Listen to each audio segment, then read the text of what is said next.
पिछली तासिका में हमने बूंदे इस कविता के पढ़ी थी। आप देखते हैं, सुनो और दोहराओ, सिर्फ सुनने का है तुम्हें, मैं पढ़ता हूँ फास्ट में। योग्य चुनाव किस तरह से होता है? एक अच्छे इंसान को, अच्छे ज्ञानी को किस तरह से यहाँ पर पहचाना जाता है और किस तरह से इस माहौल में किस तरह से यहाँ पर पहचाना जाता है। यहाँ पर इसके माध्यम से, इस पाठ के माध्यम से हम देखने वाले। राजा मंगल सेन के मंत्री जगत राम बूढ़े हो चुके थे। किसके? राजा मंगल सेन के मंत्री कौन? जगत राम बूढ़े हो चुके थे, बहुत उनका उम्र हो चुकी थी। उन्होंने राजा से स्वयं को सेवा मुक्त करने की विनती की कि राजा से कहा कि राजा, मैं अब ज़्यादा दिन काम नहीं कर सकता, इसलिए मुझे क्या करो, आप रिटायर करो हमारी भाषा में। ओके, मैं सेवानिवृत्त होना चाहता हूँ और मुझे छुट्टी दो। राजा मंगल सेन ने कहा, आप पहले अपने जैसे सेवाभावी, परोपकारी और ईमानदार मंत्री का चुनाव कर लीजिए, तभी आपको सेवा मुक्त किया जा सकता है। तभी क्या कहा राजा ने कि तुम क्या करो, पहले तुम्हारे जैसा सेवाभावी, परोपकारी और ईमानदार मंत्री क्या करो, चुनकर लीजिए, तभी आपको क्या हो सकता है, सेवा मुक्त किया जा सकता है। जगत राम ने आदेश दिया, राजा में ढिंडोरा पिटवा दो कि राजा के नए मंत्री का चयन अगले गुरुवार को किया जाएगा। इस पद के इच्छुक 11 बजे राज दरबार में पहुंचे। हर कारे गांव में ढिंडोरा पीटने लगे। तो ढिंडोरा यानी डांगोरी बोलते हैं, जाके बोलते हैं कि आप राज दरबार में दोपहर 12 बजे के बीच में राजा के मंत्री का चुनाव होने जा रहा है, चयन हो रहा जा रहा है, और जिनको भी लगता है कि हम मंत्री होना चाहते हैं तो 12 बजे दरबार में आ जाए। ऐसा ढिंडोरा गांव में पीटने लगा। चयन वाले दिन राज दरबार की ओर जाने वाले मार्ग पर सुबह से ही नवयुवकों की भीड़ लगी गई थी। सैकड़ों की संख्या में युवक दरबार की ओर जा रहे थे। उनके अब सभी को लगता है कि मैं मंत्री बन जाऊं राजा के दरबार में। जिनको बनने की इच्छा है वो सभी राज दरबार की ओर चलने पड़े। और इसी रास्ते पर एक तरफ एक वृद्ध हताश सा बैठा था। उसकी बैलगाड़ी का एक पहिया रास्ते के किनारे कीचड़ में फंस गया था। ओके, और उसी समय वो जब जो रास्ता राज दरबार की ओर जाता है, उसी राज दरबार की एक रास्ते की साइड पर क्या हो गया था, एक बहुत बूढ़ा वयोवृद्ध इंसान की बैलगाड़ी यहाँ पर कीचड़ में फंस गई थी और वहां पर वो उदास होकर बैठा था।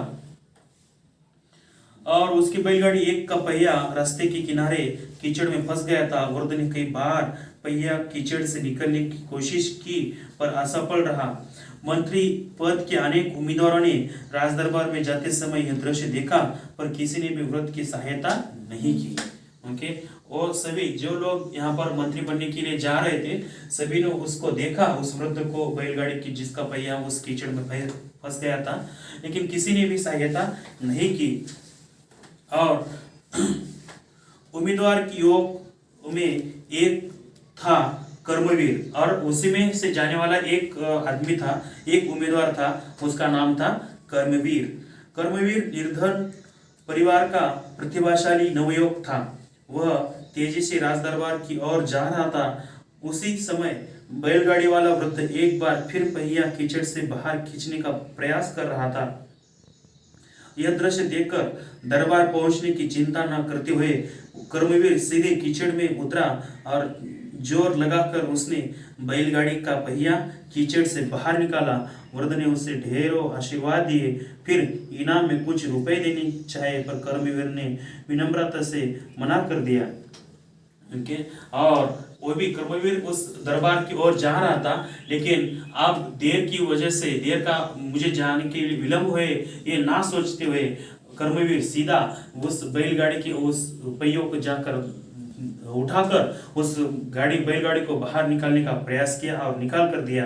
और उसके बदले में उस वृद्ध ने उसे कुछ रुपए बख्शिश में देने के, इनाम में देने की प्रयास किया, लेकिन उन्होंने विनम्रता के साथ, नम्रता के साथ उन्होंने नहीं लिया। और देर हो जाने की आशंका से वो भागते दौड़ते कर्मवीर दरबार पहुंचे। वह हाप रहा था कि दौड़ने के बाद बहुत तेजी से दौड़ के वहां पर जा रहा था। उसके कपड़े कीचड़ से सने थे और सारे उम्मीदवार उसे देखकर हंसने लगे। तभी बैलगाड़ी वाला वृद्ध भी वहां पहुंचा। वो वृद्ध कोई और नहीं बल्कि स्वयं मंत्री जगतराम थे। ओके, जो जिसकी बैलगाड़ी वहां पर फंस गई थी वो कौन थे? जगतराम खुद थे। और उन्होंने सारी घटना राजा को सुनाई। कौन सी घटना है कि मैंने सभी की परीक्षाएं लेने के लिए मैंने क्या किया था, उस रास्ते पर बैलगाड़ी का एक पहिया कीचड़ में फंसा दिया था, लेकिन किसी ने भी सहायता नहीं की। और एक ऐसा है जो कर्मवीर कि जो यहाँ पर मंत्री पद की कौन सी ही लालसा न देखते हुए यहाँ पर मेरी सहायता करने के बाद यहाँ पर वह आकर पहुंचा है। उन्होंने सारी घटनाएं राजा को सुनाई।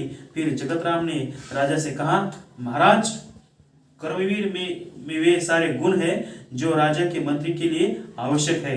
सारी बातें जानकर राजा मंगलसेन बहुत प्रसन्न हुए। उन्होंने कहा, जो सामान्य आदमी की पीड़ा से दुखित होता है उसे दूर करने का प्रयास करते हैं, वही राजा के उच्च पद पर बैठने का अधिकार होता है। जगतराम जी ने जो योग्य व्यक्ति का चुनाव किया है, आज से कर्मवीर राज्य के नए मंत्री होंगे। ओके, और ये बातें सुनकर, ये सबको सभी सुनकर राजा मंगलसेन भी बहुत खुश हुए। और ये भी कहा कि जो व्यक्ति दूसरों को पीड़ा को समझता है, दूसरों को दुख को समझता है और उसे दूर करने का प्रयास करता है, वही राज्य में उच्च पद पर बैठने के लिए लायक होता है।